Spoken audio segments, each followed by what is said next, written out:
माँ, भाई इस साल भी नहीं आएगा क्या? मैं उसको कॉल करके बोलती हूँ कैसे भी आए, पिछली साल भी नहीं आया था। हेलो दीदी। हेलो भाई, और भाई कल आ रहे हो ना? नहीं दीदी, मैं नहीं आ पाऊंगा, 2 दिन की ही छुट्टी मिल रही है। अरे यार भाई, तू हर साल ऐसा ही करता है, पिछले साल भी नहीं आया था। क्या बताऊं दीदी, मन तो मेरा भी है आने का, पर कोरोना के कारण काम बंद था तो कम छुट्टियां मिल रही है। मुझे कुछ नहीं सुनना भाई, तू रक्षाबंधन पर घर आ जाना, नहीं तो फिर दूसरी बहन ढूंढ लेना। गुस्सा क्यों हो रहे हो दीदी, मैं कल जाऊंगा सर के पास छुट्टी के लिए। हाँ, और कैसे भी करके रक्षाबंधन तक आ जाना। ठीक है दीदी, बाय। मे आई कम इन सर? कम कम। हाँ राहुल बोलो। सर, मुझे 5 दिन की छुट्टी चाहिए थी, रक्षाबंधन आ रहा है सर, 2 साल से घर नहीं गया, तो सोच रहा हूँ कि दीदी आ रही है तो मैं भी चला जाऊं।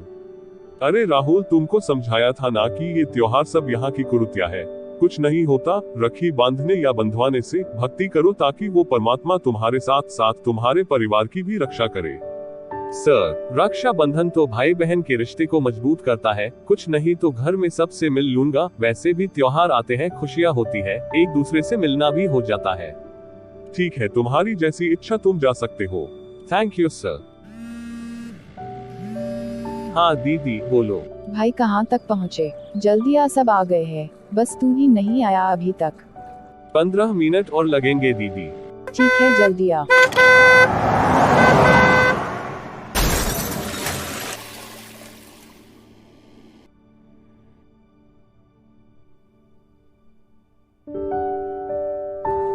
हेलो, मैं पुलिस स्टेशन से बोल हेलो। रहा हूँ। आप राहुल के घर से बोल रहे हैं क्या? हाईवे पर उसका एक्सीडेंट हो गया है और उनकी डेथ हो गई।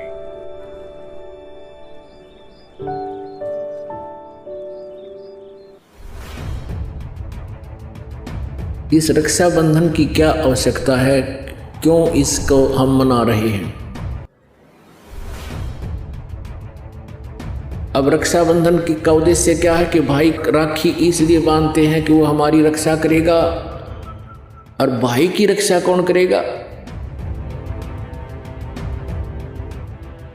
हम सब का रक्षक कबीर साहिब है, कबीर परमेश्वर पूर्ण ब्रह्म परम अक्षर ब्रह्म। इस तरह के जो रीति रिवाजें हैं ये हमें पीड़ित करने के लिए है, हमारे को एक दूसरे से दूर करने वाली है।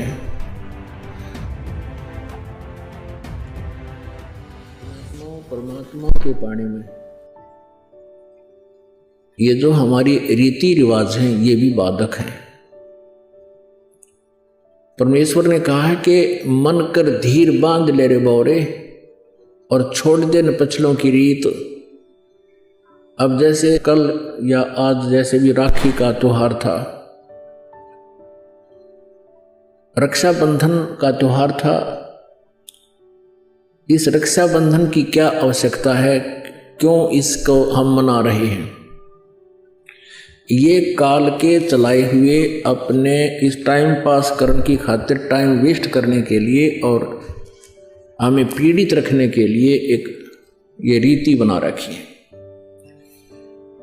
अपन आत्मा इस ज्ञान से परिचित होने के बाद हमारी आंखें खुल जाती हैं, और जो समझदार बच्चे हैं वो इस बात को स्वीकार कर लेते हैं कि संत जो कहते हैं परमेश्वर का आदेश होता है, तो फिर वो स्वीकार कर लेते हैं, फिर वो समाज की नहीं मानते।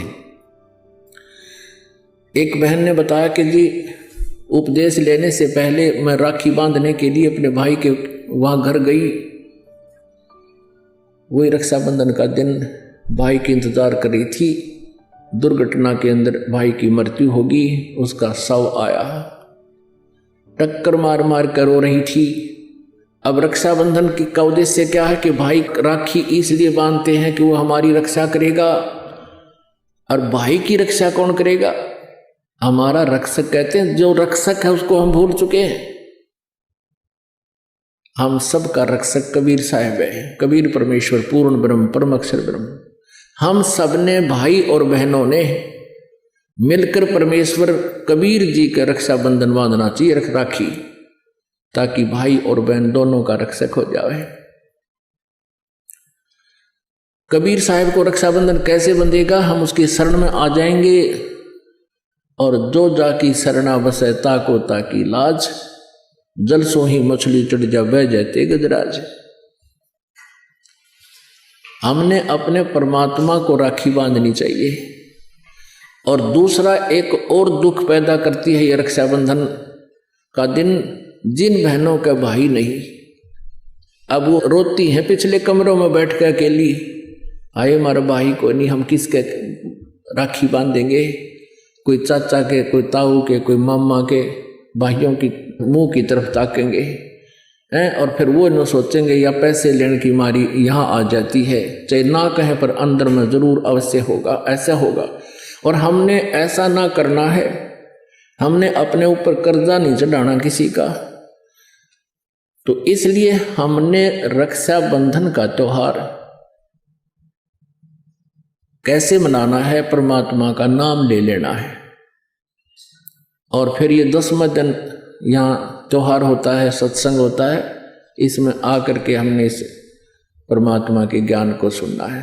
तो ये इस तरह की जो रीति रिवाजें हैं ये हमें पीड़ित करने के लिए है, हमारे को एक दूसरे से दूर करने वाली है। अब रिवाजें बन गई हैं कि बहन राखी बांधना आवेगी, उसको कुछ देना पड़ेगा, एक मजबूरी सी बन गई। तो ये भी हमारे नाते में दरार पैदा करती है। तो पुण्यात्माओं, जिन्होंने परमात्मा पाना है तो परमेश्वर के विधान को अपनाना ही पड़ेगा।